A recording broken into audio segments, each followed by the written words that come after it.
sejahtera. Haleluya.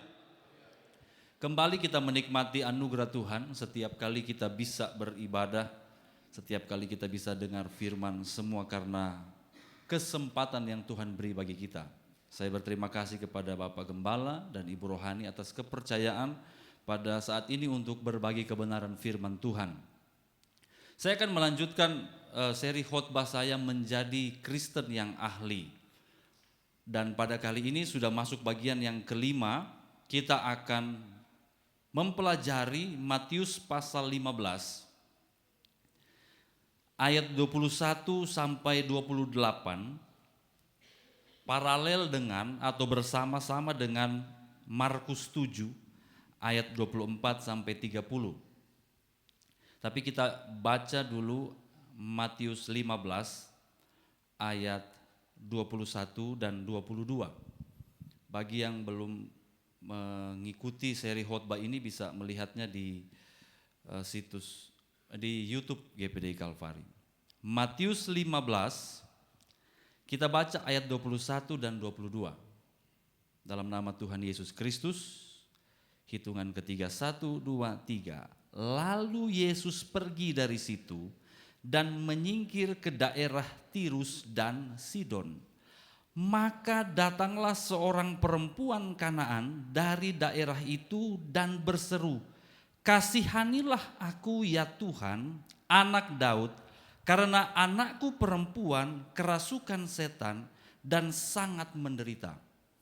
Sekali lagi, ini adalah bagian kelima dari khotbah saya tentang menjadi Kristen yang ahli. Kadang-kadang kita itu membagi dalam cara berpikir kita. Tuhan menolong orang itu dengan alasan apa? Terkadang tanpa sadar kita mulai membagi dalam pikiran kita bahwa ada orang-orang yang memang lebih ditolong Allah dan ada orang-orang yang sepertinya tidak ditolong Tuhan. Sabar Om, ketong ini bukan membagi manusia tapi melihat kenyataan. Tuh kan, dong dua tuh sama-sama berdoa, sama-sama beribadah, di gereja yang sama leh.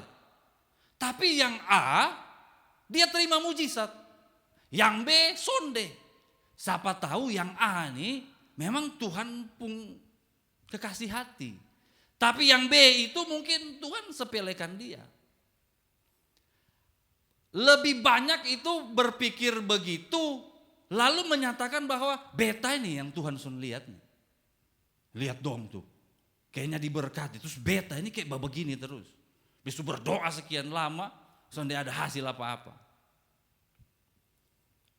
Tanpa sadar mungkin itu bisa terjadi dalam kehidupan kita. Tapi ini bukan cerita baru.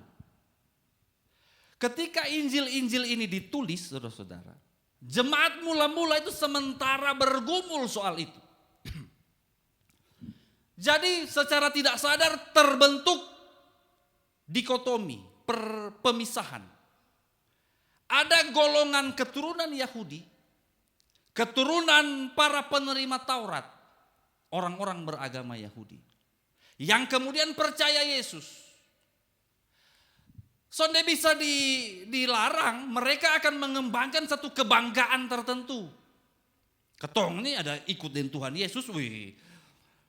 Yesus beta pun sepupu, Yesus pun orang tua bekenal. Kau beta pun ponaan pun teman ada nikah dengan Yesus pun saudara pun cucu. Sehingga terjadi pride yang salah di gereja Yerusalem waktu itu. Di sisi lain ada orang-orang yang baru terima Yesus. Mereka ini orang-orang, utamanya orang-orang Yunani di kerajaan Roma. Dorang ini agak gamang, ketong sudah dengar ajaran firman Tuhan, ketong percaya. Yesus juru selamat, ketong percaya. Tapi posisi kami di dalam gereja ini kayaknya kalah status deh dengan itu orang-orang Yahudi dong tuh. Ketong kalah status. Dan jangan sampai juga ketong kalau berdoa beda jawaban. Namanya juga saudara, pasti lebih didahulukan yang saudara. Nepotisme masih berlaku. Orang Yahudi nah, dong pegang Taurat nah, ketong orang Yunani. Dan ini kenyataan terjadi dalam gereja pada waktu itu. Dan Tuhan mengilhamkan Injil ini kepada dua orang hamba Tuhan yang berbeda. Dengan satu cerita dan penekanan untuk membuat cara berpikir jemaat waktu itu sadar. Bahwa menjadi Kristen itu tidak ada privilege atau keistimewaan hanya karena status, hanya karena dia Yahudi atau dia Yunani. Menjadi Kristen yang ahli bukanlah berdasarkan kayamu, miskinmu, bukanlah berdasarkan jabatanmu di gereja, pelayananmu, tapi ada nilai-nilai yang memang pasti Tuhan lihat dan Tuhan hargai. Katakan amin. Bukan berarti kami yang berdiri di mimbar ini lurus-lurus masuk surga. Lalu bukan berarti yang paling belakang sana, ada istri saya di belakang, agak susah masuk surga. Bukan itu yang menentukan. Saudara perhatikan baik-baik ini. Matius pasal 15 ayat 21. Bagaimana Matius menulis ini dengan narasi yang sangat spesifik. Yesus pergi dari situ. Dari mana? Dari kumpulan orang-orang Yahudi. Ayat 1 sampai 20. Orang-orang Yahudi yang menolak dia. Tuhan kasih tinggal. Walaupun Anda hamba Tuhan. Walaupun saya dan saudara pelayan. Taruh kata sudah Kristen 7 turunan, 8 turunan. Taruh kata Pentakosta dari lahir. Tapi kalau tidak masuk standarnya Tuhan, Tuhan pergi dari situ. Saudara, gereja hari-hari ini diuji dengan keduniawian. Keduniawian masuk dalam gereja. Melalui politik yang kotor, masuk dalam gereja. Dan saya bisa katakan, Tuhan bisa pergi dari gereja. Secara organisasi, ketika mereka tidak masuk dalam kriterianya Tuhan, tetapi mulai mengembangkan cara berpikir yang tidak sesuai dengan firman Allah, Tuhan kasih tinggal. Lalu Tuhan pergi ke daerah Tirus dan Sidon. Ayat yang kita baca tadi ayat 22. Maka datanglah seorang perempuan apa? Perempuan apa? Kanaan. Ini Matius Injil Matius itu ditulis kepada orang-orang Kristen yang berasal dari kalangan orang Yahudi totok murni. Injil Matius ini tidak ditulis dalam bahasa Yunani, no. Dia ditulis dalam bahasa Aram. Bahasa Aram itu adalah bahasa keseharian orang-orang di zaman Yesus di Palestina. Memang orang Yahudi totok. Lalu lihat ada perempuan datang kepada Yesus. Perempuan apa dipakai kata Kanaan.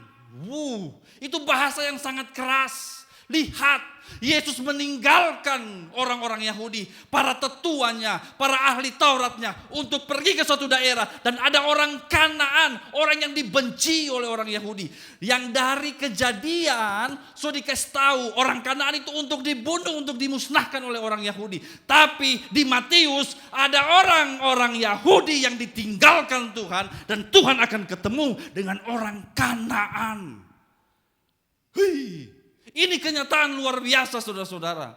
Bukan berarti engkau Kristen sejak lama, lalu engkau favored by God, lalu engkau diutamakan oleh Allah. No. Ketika kekristenan kita kering, ketika kekristenan kita tidak ada kualitas, kita ditinggal. Haleluya. Haleluya. Perhatikan baik-baik. Mari kita pindah ke Markus pasal 7 saudara. Markus pasal 7 ayat 24, kisah yang sama. Yesus berangkat dari situ pergi ke daerah Tirus. Dia tidak mau orang tahu. Ayat 25, tapi tidak bisa dirahasiakan. Ayat 25, malah seorang ibu yang anaknya perempuan kerasukan roh jahat segera mendengar tentang dia, datang tersungkur di depan kakinya. Perempuan itu apa? Dari mana? Ayat 26, perempuan itu seorang Yunani, bangsa Siro-Fenisia. Kembali satu kata yang spesifik dipakai. Kalau tadi Matius menggunakan kata Kanaan untuk menemplak perasaan orang-orang Yahudi yang sok suci, yang sok diterima oleh Tuhan. Kali ini Markus menggunakan kata yang lebih spesifik, orang Yunani bangsa Siro-Fenisia. Supaya karena Markus ini ditulis dalam bahasa Yunani, ditujukan kepada orang-orang berbahasa Yunani dalam kekaisaran Roma, supaya ada satu pertumbuhan kepercayaan bahwa saudara, saya harus tekankan ini, di mata orang Yahudi, orang Kanaan, orang Siro-Fenisia itu sangat-sangat diremehkan. Sangat-sangat jauh dari kasih karunia. Tapi lewat Injil ini, penggunaan katanya, mereka harus membangun satu perasaan bahwa aku dikasihi oleh Tuhan. Aku diperhatikan oleh Tuhan. Kalau engkau datang dengan perasaan Tuhan, kayaknya Tuhan kok sonde lihat beta ini. Kayaknya Tuhan sonde peduli beta su berdoa sekian lama, beta su berjuang sekian lama. Kenapa beta terpuruk terus? Penggunaan kata ini hendak merangkul engkau, hendak memeluk engkau, bahwa engkau adalah Kristen. Di hadapan Tuhan engkau dicintai dan dikasihi, dipeluk oleh belas kasihan Tuhan yang luar biasa. Haleluya. Lalu engkau mungkin menganggap diri beta terlalu banyak dosa, beta terlalu banyak kesalahan, beta belum sempurna, beta mau aktif di gereja, tapi beta masih ini itu. Tenang saja, datang saja. Saudara, berapa kali saya urus jemaat kalau di Manado itu, saudara, bapak-bapak yang paling banyak urusan. Beta belum bisa pi ibadah karena belum ada sepatu. Saya kasih sepatu. Belum ada kemeja, kasih kemeja. Masih merokok, ya tidak mungkin saya kasih rokok. Aduh, bagaimana kalau kita memuji Tuhan di gereja terus hari Senin kita masih orang lihat merokok atau minum atau mabok. Saya bilang bukan Tuhan yang tidak terima engkau di gereja, tapi dirimu yang belum menerima kenyataan bahwa Tuhan menerima engkau apa adanya. Datang. Justru ketika engkau datang di gereja mendengar kebenaran firman, hal-hal yang engkau keberatan atas dirimu itu akan dipulihkan oleh Tuhan, disembuhkan oleh Tuhan, diampuni oleh Tuhan, engkau berubah, engkau bertobat, nama Tuhan dipuji, dimuliakan. Jangan jauh, datang. Perempuan Siro-Fenisia yang dianggap oleh bangsa Yahudi sebagai bangsa yang tidak diterima, yang paling jauh dari kasih karunia.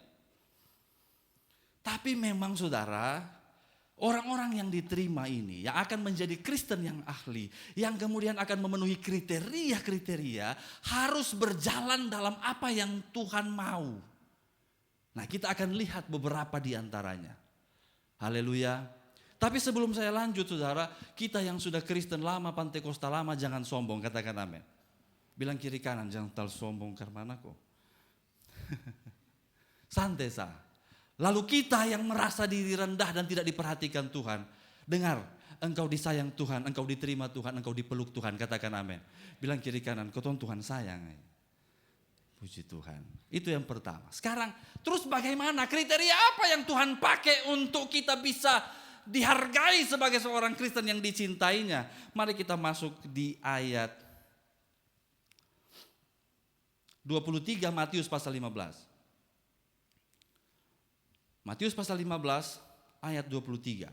Pertama-tama saya baca dulu ayat 22. Seorang perempuan Kanaan datang berseru, belum 23, 22 dulu.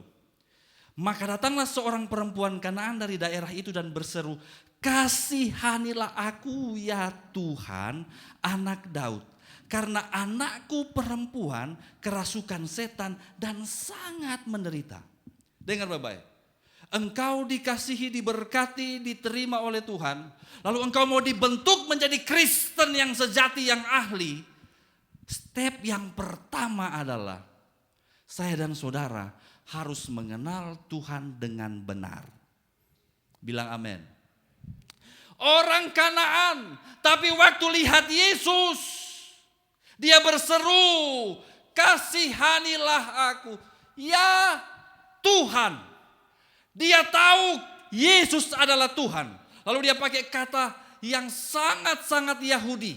Anak Daud. Beta waktu baca tadi sore ini saudara, di ayat 22 ini saya sempat merenung. Dari mana dia tahu teologinya Yahudi ya? Dari mana dia tahu? Perasaan dia orang Sirofenisia, Matius bilang dia orang Kanaan, dari mana dia tahu? Dan satu hal yang sangat penting di sini, ternyata dia tahu. Bukankah iman lahir dari pendengaran akan firman Kristus? Haleluya. Saya bisa simpulkan satu hal. Dia mendengar tentang firman Kristus, tentang Alkitab, tentang Taurat yang memuat soal Tuhan, anak Daud. Jarang. Kenapa jarang? Dia bukan orang Yahudi. Jarang. Tapi dengan jarangnya itu tidak terlalu banyak, dia sudah sanggup menimbulkan iman dalam hati bahwa tuh Yesus tuh Tuhan, anak Daud. Yesus tuh Mesias. Berapa banyak kali kita dengar firman Tuhan? Cukup banyak, haleluya. Ada yang tiap hari di Facebook share ayat, berarti sebelum dia share berarti dia apa? Dia baca. Oh saudara, penonton di YouTube GPD Kalvari puluhan. Lalu banyak sekali konten-konten firman Tuhan dimanapun, di TikTok, di TokTok, di Instagram. Semua orang share. Tapi saya mau tanya, seberapa banyak itu memunculkan iman? Jangan sampai sudah jengah dan jenuh. Sampai-sampai sudah tidak berefek apa-apa. Perempuan Sirofenisia, perempuan Kanaan ini, menurut tafsiran saya, tidak banyak. Ya pernahlah dia pi pasar, dia ketemu orang Yahudi, ngobrol, orang Yahudi bilang ini itu. Dan kemudian dia, oh begitu kok. Kalau sudah dengar-dengar ada Yesus. Oh Yesus. Bagaimana dia? ABC.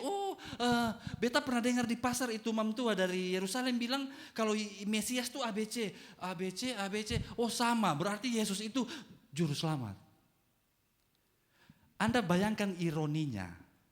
Ketika Yesus di depan pengadilan Pilatus oleh orang-orang Yahudi, bukan orang Kanaan saudara, bukan orang Sirofenisia, bukan orang Yunani yang tidak kenal Yesus, yang belum baca Alkitab, yang belum baca Taurat, orang Yahudi, bahkan dipimpin oleh para ahli Taurat, orang Farisi, orang-orang yang sudah kenal Taurat dari kecil.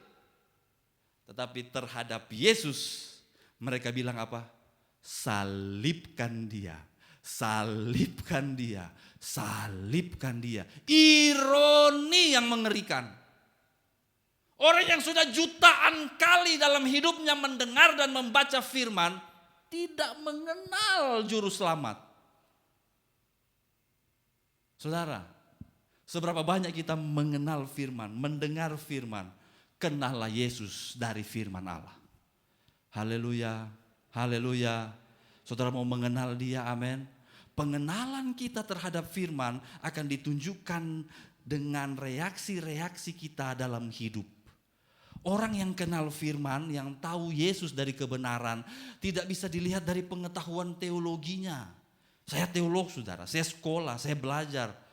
Saya baca Alkitab dalam segala macam metode dan interpretasi dan segala macam keilmuan. Tapi saya juga bisa katakan orang-orang seperti saya banyak yang jauh dari Tuhan, tidak mengenal Allah secara pribadi. Yes. Tidak bisa dipungkiri. Tetapi kita, biarlah ketika kita mendengar firman, membaca firman, itu adalah momen pengenalan akan Tuhan. Sehingga ketika kita mengalami masalah-masalah hidup, jangan pakai kata masalah deh. Ini wajah-wajah bermasalah banyak kan. Jangan pakai kata masalah.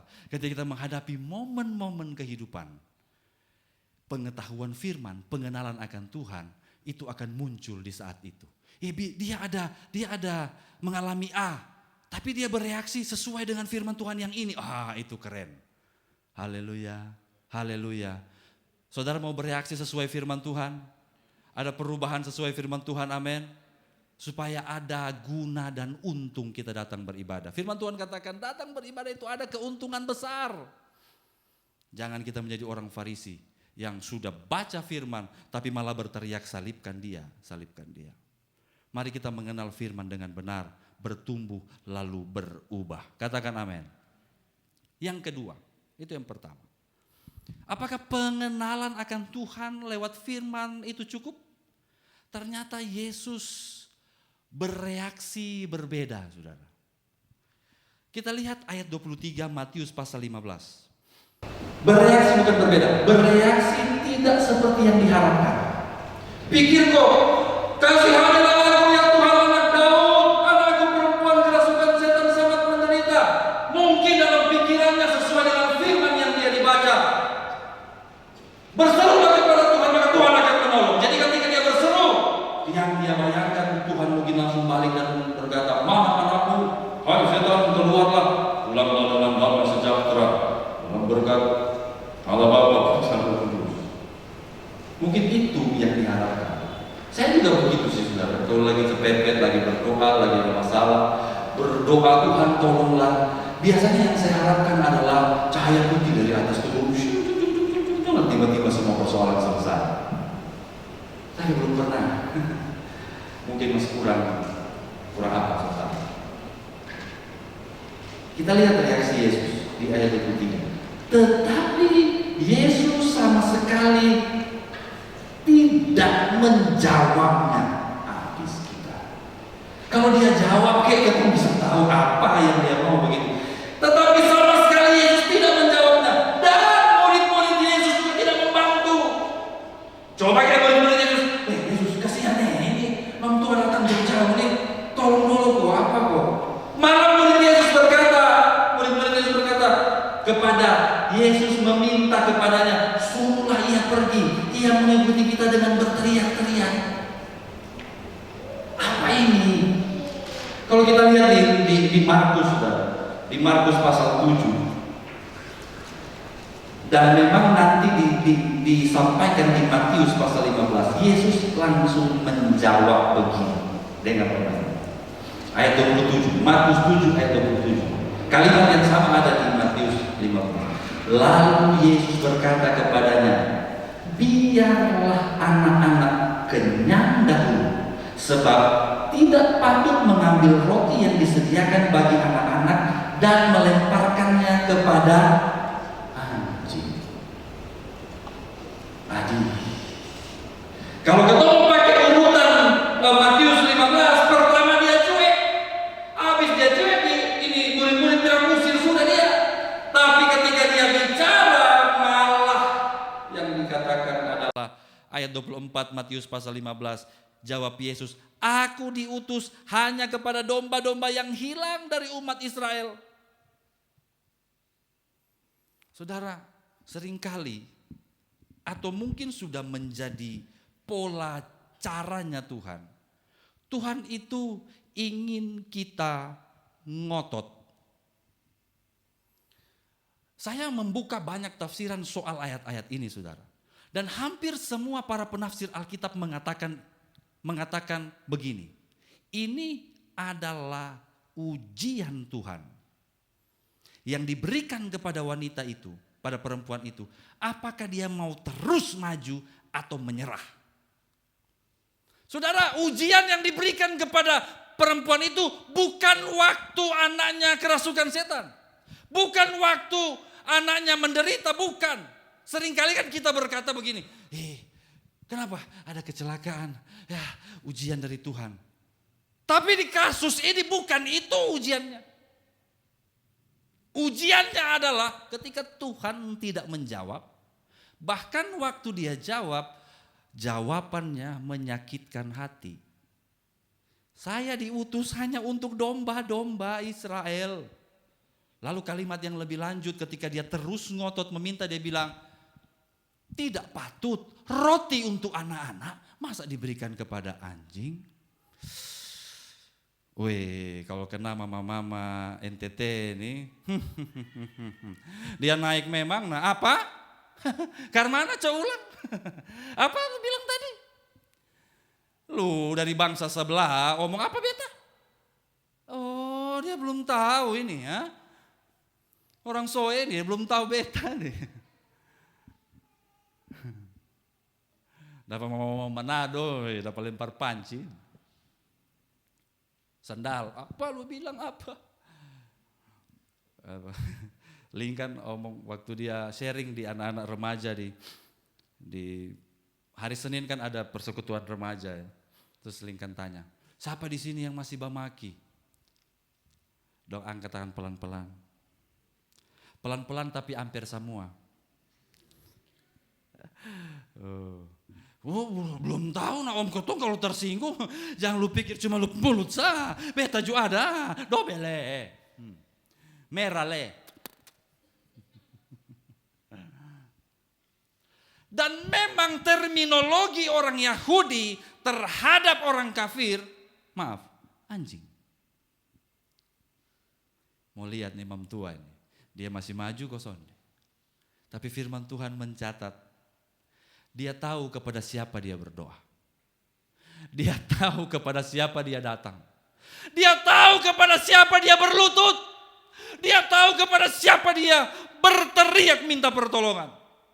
Dia tahu di balik kata-kata yang keras itu tetap ada cinta, tetap ada kasih, tetap ada penerimaan. Jadi Matius pasal 15 di ayat 25, perempuan itu mendekat, tambah dekat. Tadi sudah dekat, sekarang tambah dekat. Ayat 25, dan menyembah dia dan sambil berkata, Tuhan tolonglah aku. Dia tidak mundur. Dia terus maju, dia malah tambah dekat. Sudah ditolak sana. Dia tambah dekat, dia terus maju. Saudara dengar. Jangan salah paham. Anda tidak akan pernah mengalami apa yang dialami oleh perempuan Sirofenisia. Tidak pernah akan. Karena ini hanya berlaku di waktu Yesus belum disalib. Dan memang Yesus datang waktu itu hanya untuk orang-orang Yahudi saja. Jadi jangan ada yang di sini mulai bilang, itu beta itu. Beta tuh sama kayak itu perempuan Kanaan sudah. Beta berdoa, dia ada uji beta. No. Itu hanya terjadi kepada perempuan Sirofenisia. Tidak pernah dia menolak Anda. Tidak pernah dia menolak saya. Kapanpun kita datang kepadanya, dia ada di sana menyambut dengan tangan terbuka. Katakan amin. Tapi prinsip ngototnya itu masih berlaku. Carilah Tuhan selama ia berkenan ditemui. Cari terus. Ada persoalan jangan jauh. Mendekat, menyembah. Dan saudara, perempuan Sirofenisia, perempuan Kanaan ini ternyata pintar. Bukan cuma Yesus yang tahu omong, dia juga tahu omong. Mari kita lihat apa yang dia sampaikan. Ayat 26 Yesus menjawab, tidak patut ambil roti yang disediakan bagi anak-anak melemparkannya kepada anjing. Anjing maksudnya orang kafir. Anjing maksudnya anjing liar sana yang ada di jalan, yang galak lalu lempar. Tapi dia omong begini ayat 27. Perhatikan ayat 27. Kata perempuan itu, benar Tuhan. Namun anjing itu makan remah-remah yang jatuh dari meja tuannya. Dengar ini. Ini perempuan Kanaan, dia tidak terima konsep anjing Yahudi. Kan orang Yahudi anjing itu haram. Tidak boleh ada, jauh-jauh, tidak boleh ada. Dia pintar. Dia pakai hikmat. Dia bilang sabar dong. Soal anjing, basong berpikir begitu toh Yahudi. Beta bukan Yahudi kok. Beta Yunani, beta Kanaan. Anjing itu ada di samping. Ketong kasih makan. Dan kalaupun sonde, remah-remah yang jatuh di meja anak-anak, jatuh di bawah, dogi yang makan. Sabar, tenang Tuhan. Beta cuma bisa berpikir, saudara dalam mencari Tuhan, pakai semua hikmat yang Tuhan anugerahkan. Oh dia pakai saudara. Saya saudara pun sangat menyukai anjing. Sampai-sampai sudah tidak makan RW gara-gara itu. Anjing di rumah itu pernah putus. Pigi satu ada le, pigi satu ada le. Dan semua itu diberi makan dengan tangan. Apa le Bapak Gembala? Oh iya banyak cerita. Ada satu yang tahu dia bilang, aduh bekira itu roti keluar mau untuk beta. Beta lihat pas Om Subuka ini, bilang pas, berarti beta dapat. Waktu itu Bruno yang coklat putih itu, yang pitbull, yang saya bawa dari Malang. Begitu ambil Bapak Gembala keluar begini, ini satu nyong pikir dapat roti babi kalau saya salah. Yes, terima kasih Bapak Gembala. Ternyata Bruno,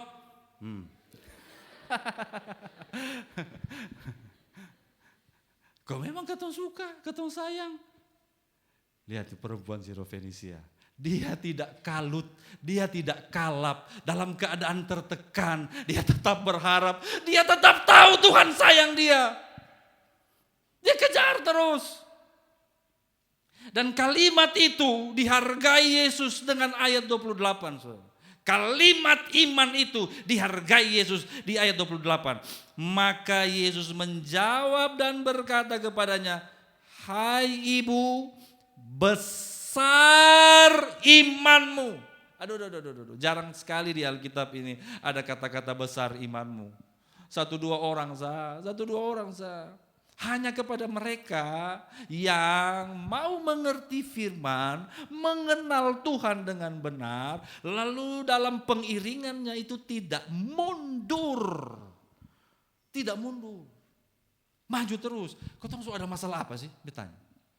Apalagi kau tahu di Kupang ini ada masalah apa? Ada apa kita punya masalah ini? Seringkali saudara saya juga dalam keadaan tidak enak. Rumah tangga saya dan istri saya tidak selancar terus. Tapi berapa kali saya bilang ke istri saya, "Kau ini sebenarnya ada masalah apa?" Sebenarnya tidak ada. Kalau membandingkan dengan orang-orang lain dong. Kita ini sebenarnya ada baik-baik saja kok. Lalu kenapa kita tidak ngotot dengan Tuhan? Kita tidak suka dengan hadirat Tuhan, itu kenapa? Apapun persoalan saudara, berat ataupun ringan, jangan mundur. Kenal dia dengan benar. Peluk dia dengan benar. Karena dia terlebih dahulu menerima engkau dengan kasih yang tidak terbatas. Yang setuju katakan amin. Dan engkau akan mendengar perkataan itu. Wah, besar imanmu. Dan ayat 28 bagian terakhir. Maka jadilah kepadamu seperti yang kau kehendaki. Doa dijawab, saudara. Doa dijawab. Dan seketika itu juga anaknya sembuh. Jadilah Kristen yang ahli. Kristen yang tahu menghadapi situasi. Kenal Tuhanmu, datang kepada Tuhan. Terus berjuang dalam mendekati hadiratnya karena engkau sudah ada di dalam. Dan kalaupun ada persoalan, jangan pernah mundur. Terus setia dan engkau akan melihat jawaban Tuhan bagi hidupmu luar biasa. Mujizat masih ada. Dan engkau pasti mengalaminya. Yang setuju katakan amin. Puji Tuhan. Saya kembalikan kepada Bapak Gembala.